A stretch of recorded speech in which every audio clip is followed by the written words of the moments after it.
മോഹൻലാൽ എന്ന് പറയുന്ന ഒരു നടൻ്റെ 2 സ്റ്റേജുകൾ ആദ്യം തന്നെ കണ്ടു. ഇപ്പോൾ അതിനുശേഷം വീണ്ടും ഇപ്പോൾ എല്ലാവരും പറയുന്നത് വീണ്ടും മോഹൻലാൽ പിന്നെയും ആ പഴയ മോഹൻലാലായി മാറുന്നു, പഴയ മാൻ നെക്സ്റ്റ് ഡോർ ഇമേജ് എന്ന് പറയുന്ന അതിലേക്ക് വരുന്നു. ഈ മോഹൻലാൽ എന്ന് പറയുന്ന നടൻ്റെ ഈ വികാസ പരിണാമത്തിൽ ഈ 2 സ്റ്റേജുകൾ എന്ന് വേണമെങ്കിൽ പറയാം.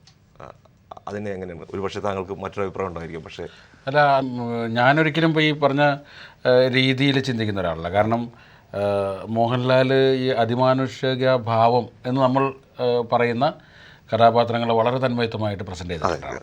അപ്പോൾ അതിൽ ആകെ കൂടിയുള്ളൊരു ഭീഷണി എന്ന് പറയുന്നത് ഈ നടൻ അറിയാതെ തന്നെ നടൻ്റെ ഇമേജ് ബൂസ്റ്റായി വരും. പലപ്പോഴും ഒരു പ്രത്യേക ഘട്ടം വരുമ്പോൾ അത് അയാൾ ചാടി രക്ഷപ്പെടുത്തിക്കൊള്ളും എന്നൊരു തോന്നലുണ്ടാവും. അപ്പോൾ അത്തരമൊരു തോന്നലിലേക്ക് ലാലിൻ്റെ ഇമേജ് കുറേ ഉയർന്നിരുന്നു. പക്ഷേ മലയാളി ഓഡിയൻസിനുള്ള ഒരു പ്രത്യേകത എനിക്ക് തോന്നുന്നത്, നേരെ തിരിച്ച് അപ്പുറത്തൊരു ക്യാരക്ടർ വന്നാൽ ആ ക്യാരക്ടറായിട്ട് വളരെ കൂടുതൽ താതാത്മ്യം പ്രാപിക്കാൻ സാധിക്കുന്നതാണ്. കാരണം ഇത് രണ്ടും ചെയ്യുന്നത് മോഹൻലാൽ അല്ലല്ലോ, ക്യാരക്ടേഴ്സാണ്. മോഹൻലാൽ ഒരു ഉപകരണം മാത്രമാണ്. അപ്പോൾ മോഹൻലാലിനെ സംബന്ധിച്ചിടത്തോളം ഞാൻ ഇരുത്തി പറയുന്നുണ്ടെങ്കിൽ, അതായത് നമ്മൾ ഇപ്പം ഈ പുതിയ ഒരു പ്രസിദ്ധീകരണത്തിൽ അമിതാഭ് ബച്ചൻ പറഞ്ഞത് കേട്ടു, ലാൽ വായിച്ചോന്ന് അറിഞ്ഞൂടെ, ഇന്ത്യൻ സിനിമയിലെ ഏറ്റവും നല്ല നടനാണ്. അപ്പോൾ അത്തരമൊരു സ്വതസിദ്ധമായ കഴിവുള്ളതുകൊണ്ട് ഏത് ക്യാരക്ടേഴ്സിലേക്കും പെട്ടെന്ന് കൂടുമാറുന്ന ഒരു സ്വഭാവമാണ്. ലാൽ ഒരിക്കലും ഒരു ക്യാരക്ടറിന് വേണ്ടി കൂടുതൽ സ്ട്രെയിൻ ചെയ്യുന്നതായിട്ട് എനിക്ക് തോന്നിയിട്ടില്ല. ലാൽ അറിയാതെ ചെയ്യുന്നുണ്ടോ എന്ന് എനിക്ക് അറിഞ്ഞൂടാ. അപ്പം ബോധപൂർവം ഒരു ക്യാരക്ടർ നന്നാക്കാൻ വേണ്ടിയിട്ടോ ഒന്നും ശ്രമിക്കാറില്ല. അത് നന്നായി പോകുന്നതാണ്. കാര്യം അദ്ദേഹത്തിന് അറിയാം അത് ചെയ്യുന്നത് ഇങ്ങനെയാണ്, ഒരിക്കലും കണ്ടിന്യൂറ്റി ലിങ്ക് വിട്ടു പോകാത്ത. അപ്പോൾ ഒരു 6-ാം തമ്പുരാൻ നരസിംഹം പോലത്തെ പടം ചെയ്യുമ്പോൾ ആ ക്യാരക്ടറിനോട് മാക്സിമം നീതി പുലർത്തിക്കൊണ്ട് ലാൽ ചെയ്യുന്നു. അതേസമയത്ത് രസതന്ത്രം ചെയ്യുമ്പോൾ ഇതിലെ പ്രേമേന്ദ്രനായി മാറുന്നു. അത് ഒരു നടൻ്റെ വ്യത്യസ്ത ഭാവങ്ങളാണ്. ഇനി നാളെ നരസിംഹം പോലത്തെ ഒരു പടം, അതല്ലെങ്കിൽ വളരെ ആക്ഷൻ ഓറിയൻറ്റഡ് ആയിട്ടുള്ളൊരു പടം ലാൽ ചെയ്യും. അത് കഴിയുമ്പോൾ വെറും സാധാരണക്കാരനായി സൈക്കിൾ സഞ്ചരിക്കുന്ന ഒരു ക്യാരക്ടറായി ഞാൻ പറയുമ്പോൾ അതുപോലെ ചെയ്തു വരാം. ഇദ്ദേഹം പറഞ്ഞതിലൊരു ചെറിയ സത്യമുള്ളതായിട്ട് എനിക്ക് തോന്നുന്നത്, പണ്ട് കാലങ്ങളിൽ ഇതുപോലത്തെ രാജാവിൻ്റെ മകൻ അല്ലെങ്കിൽ അതുപോലത്തെ പല, ഇപ്പം ഇന്ദ്രജാലം, ആര്യൻ, അത്തരം സിനിമകൾ എന്ന് പറഞ്ഞാൽ എല്ലാം അതിമാനുഷിക സ്വഭാവമുള്ള കഥാപാത്രങ്ങൾ തന്നെയാണ് അല്ലേ. വളരെ അപൂർവമായിട്ട് നമുക്കല്ല ഒരു സാധാരണ ജീവിതത്തിൽ പറയാത്ത അല്ലെങ്കിൽ സാധാരണ ജീവിതത്തിൽ സംഭവിക്കാത്ത പല കാര്യങ്ങളാണ് നമ്മൾ സിനിമയിൽ കാണിക്കുന്നത്.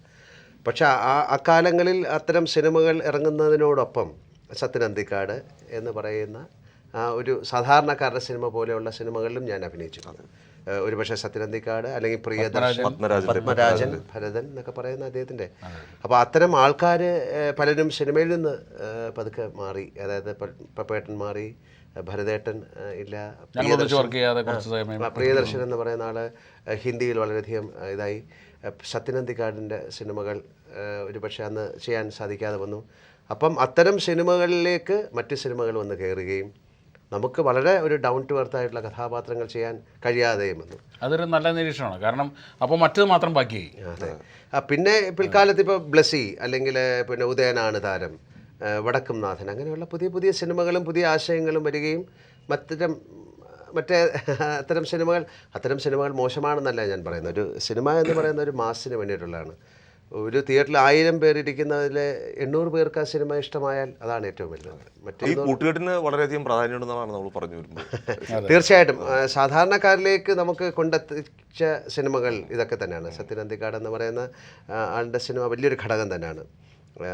ഇപ്പോൾ സന്മനസ്സുള്ളവർക്ക് സമാധാനം, പലപ്പോഴും നമ്മളെ കാണുമ്പോൾ ആൾക്കാർ ചോദിക്കുന്നു, സന്മനസ്സുള്ളവർക്ക് സമാധാനം പോലെ അല്ലെങ്കിൽ ടി.പി. ബാലഗോപാലൻ പോലെ ഒരു സിനിമ എന്താണ് നിങ്ങൾ ചെയ്യാത്തത്?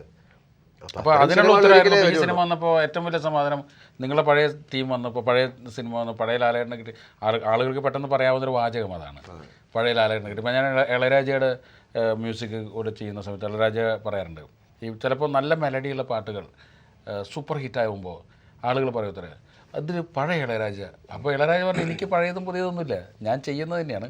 പക്ഷേങ്കിലും ആളുകളുടെ മനസ്സിൽ കിടക്കുന്ന ആ പഴയ ഒരു പ്രതിബിംബത്തിലേക്ക് വീണ്ടും നമ്മൾ എത്തുന്നു തോന്നലുണ്ടാവുക. പിന്നെ എനിക്ക് തോന്നുന്നത് ഈ ടെലിവിഷൻ കാര്യങ്ങളെല്ലാം വന്നിട്ട് പഴയ സിനിമകളൊക്കെ ധാരാളം ആൾക്കാർ കാണുകയും പുതിയ സിനിമകളുമായി കമ്പാരിസൺ വരുന്നു. പിന്നെ വേറെ ഒരു കാര്യം കൂടിയുണ്ട്, അതിൽ ഈ ജനങ്ങൾ കൂടുതൽ അടുത്ത് പരിചയമുള്ള സന്ദർഭങ്ങളിലൂടെ നമ്മുടെ കഥാനായകൻ സഞ്ചരിക്കുമ്പോൾ അത് അവർക്ക് വളരെ പ്രിയപ്പെട്ടവനായി മാറും. ഇപ്പോൾ ബസ്സിലെ യാത്രകൾ, സൈക്കിൾ യാത്രകൾ, ഒരു ചായപ്പീടിയ, അങ്ങനെയുള്ള നമ്മൾ ഏറ്റവും കൂടുതൽ ചിലവഴിക്കുന്നത്, കൂടുതൽ ബഹുഭൂരിപക്ഷം ആളുകൾ ചിലവഴിക്കുന്നത് ഓട്ടോറിക്ഷ പോവുകയും ബസ്സിൽ പോവുകയും ചായപ്പീടിയിൽ പോവുകയൊക്കെ ചെയ്യും. അപ്പോൾ ഒരു ഘട്ടം കഴിയുമ്പോൾ പലപ്പോഴും അതിൽ നിന്ന് ഭിന്നമായിട്ട് ചിന്തിക്കുമ്പോൾ ഇവർ ജീവിതത്തിൽ നിന്ന് മാറിപ്പോവാണെന്ന് തോന്നിപ്പോവും. വീണ്ടും ഇപ്പോൾ ഈ സിനിമയിൽ ലാൽ എത്രയാണ് സൈക്കിൾ ഓടിച്ചിരിക്കുന്നത്? അല്ല, നമ്മൾ ബസ്സിലൊക്കെ സഞ്ചരിച്ചിട്ട് കുറേ നാളായി എന്ന് തോന്നും. ഇതിലാ ബസ്സിലെ സീനൊക്കെ എടുക്കുമ്പോൾ ലാൽ തന്നെ പറഞ്ഞു, ബസ്സിൽ കുറേ നാളായ പോലെ തോന്നുന്നു. ഞങ്ങൾ ബസ്സിൽ മാത്രം ഒരു സിനിമ എടുത്തിട്ടുള്ളതാണ്, വരവേൽപ്പ് എന്നുള്ള സിനിമ. രാവിലെ എല്ലാവരും കൂടി ബസ്സിൽ കയറുന്നു, ഒന്നിച്ച് പോകുന്നു. ഇപ്പോൾ വരവേൽപ്പ് എന്നുള്ള സിനിമ കഴിഞ്ഞിട്ട് നമ്മൾ പലപ്പോഴും ട്രെയിനിലോ അല്ലെങ്കിൽ സഞ്ചരിക്കുമ്പോൾ പല ആൾക്കാരെയും കണ്ടുമുട്ടിയപ്പോഴൊക്കെ അവർ പറയുന്നത്, ഇത് എൻ്റെ കഥയാണ്, എൻ്റെ വീട്ടിൻ്റെ അടുത്ത് ഇങ്ങനെ ഒരാളുണ്ടായിരുന്നു, അല്ലെങ്കിൽ എനിക്കിങ്ങനെ ഒരു ഉദ്ദേശമുണ്ടായിരുന്നു, ഇനി ഞാൻ ചെയ്യുന്നില്ല. ഏതാണ്ട് 10 വർഷങ്ങൾക്ക് ശേഷം വരവേൽപ്പിനെ കുറിച്ചൊരു വാജ്പേയി അന്ന് പ്രധാനമന്ത്രി വാജ്പേയി അദ്ദേഹം പറഞ്ഞിരുന്നു, അതല്ലാതെ തന്നെ ഒരാളുടെ സ്വന്തം ജീവൻ സാധാരണ ഒരു സംഭവം നടന്നിട്ട് അതിനെ അടിസ്ഥാനമാക്കി സിനിമ ഉണ്ടാവും. ഇത് സിനിമയെ അടിസ്ഥാനമാക്കിയിട്ട് ജീവിതത്തിൽ വന്നിരിക്കുന്നു. ഒരാൾ ബസ് വാങ്ങിച്ചിട്ട് അതേപോലെ സംഭവിച്ചൊരു കഥ ഒരു പത്രത്തിന്റെ വാരാന്ത്യപത്രത്തിൽ വായിച്ചു.